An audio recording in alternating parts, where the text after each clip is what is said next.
K Srinivas Andhra Pradesh రైతు సంఘం ఏలూరు జిల్లా కార్యదర్శి. రబీ ధాన్యం సంబంధించిన మాస్ రోడ్ల కార్యక్రమం ప్రారంభమవుతా ఉన్నది. దెందులూరు అట్లాగే భీముడోలు ఉంగుటూరి ప్రాంతాల్లో వరి కోతలు ప్రారంభమైనవి. అయితే ఇంతవరకు కూడా కొనుగోలు కేంద్రాలని ప్రభుత్వం ఏర్పాటు చేయలేదు. మరి సీజన్ ప్రారంభమైపోయి రైతులు కళ్ళాల్లోకి ధాన్యం వచ్చే సమయం నాటికే కొనుగోలు కేంద్రాలు ఏర్పాటు చేస్తే రైతులు ఆ కొనుగోలు కేంద్రాల్లో ధాన్యం అమ్ముకోవడానికి అవకాశం ఉంటుంది. మరి అట్లా కాకుండా ఇంకా ప్రణాళిక రచిస్తున్నాము, లేకపోతే ఈ కొనుగోలు కేంద్రాలు ఏర్పాటుకు సిద్ధం చేస్తామని చెప్పేసి వాళ్ళ అధికారులు చెప్తున్నారు తప్ప ఆచరణ కొనుగోలు కేంద్రాలు ఏర్పాటు చేయడం లేదు. ఇప్పుడు వేసవకాలం కాబట్టి ఈ ఏదైతే ధాన్యం కోతలు అయిన తర్వాత ఆరుదల వెంటనే అయిపోతుంది. 17% తేమ శాతానికి రైతులు ఆరబెట్టేదాని కోసం సిద్ధం చేసుకుంటున్నారు. అయితే ఆరుదల కోసం ధాన్యాన్ని కొనుగోలు చేయకపోతే రైతులు ఇబ్బంది పడే పరిస్థితి ఉంటుంది. మళ్ళీ దళారులకి వ్యాపారులకు అమ్ముకుని రైతులు నష్టపోవాల్సిన పరిస్థితి ఏర్పడుతుంది.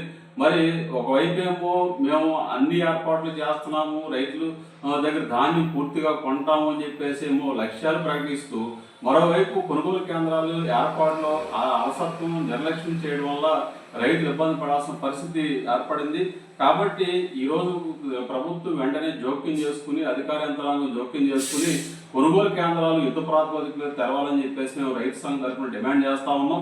ప్రధానంగా ఎక్కడైతే వరి కోతలు ప్రారంభమయ్యి కళ్ళాల్లోకి ధాన్యం వస్తుందో అట్లాంటి ప్రాంతాల్లో ఇప్పటికైనా కొనుగోలు కేంద్రాలు ఏర్పాటు చేయాలని చెప్పేసి మేము కోరుతా ఉన్నాం. ఇప్పుడు జిల్లాలో దాదాపు 1,00,000 ఎకరాల్లో రబీ కాలంలో వరి పంట సాగు చేస్తే 3,57,000 మెట్రిక్ టన్నుల ధాన్యం ఉత్పత్తి జరుగుతుందని చెప్పేసి ఇవాళ ప్రభుత్వ అధికారులు లెక్కలు చెప్తా ఉన్నారు.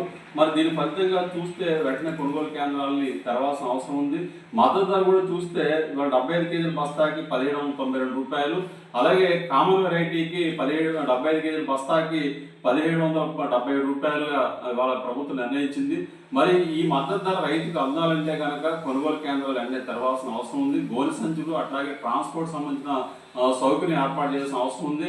అన్ని RSKల పరిధిలో గోనె సంచులు, రైతులకు సరిపడే గోనె సంచులు అందుబాటులో ఉంచాలని చెప్పేసి కోరుతా ఉన్నాం.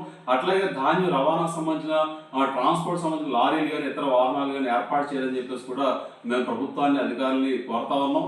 కాబట్టి ఆలస్యం చేయకుండా ఇంకా మేము సిద్ధం చేస్తామనే పద్ధతితో కాకుండా వెంటనే ఎక్కడైతే వరి కోతలు ప్రారంభమైన ప్రాంతాలు ఉన్నాయో ఆ ప్రాంతాల్లో RSK పరిధిలో వెంటనే కొనుగోలు కేంద్రాలు తెరవాలని చెప్పేసి రైతుల దగ్గర నుంచి ధాన్యం కొనుగోలు చేయాలని చెప్పేసి ఆంధ్రప్రదేశ్ రైతు సంఘం తరఫున కోరుతా ఉన్నాం.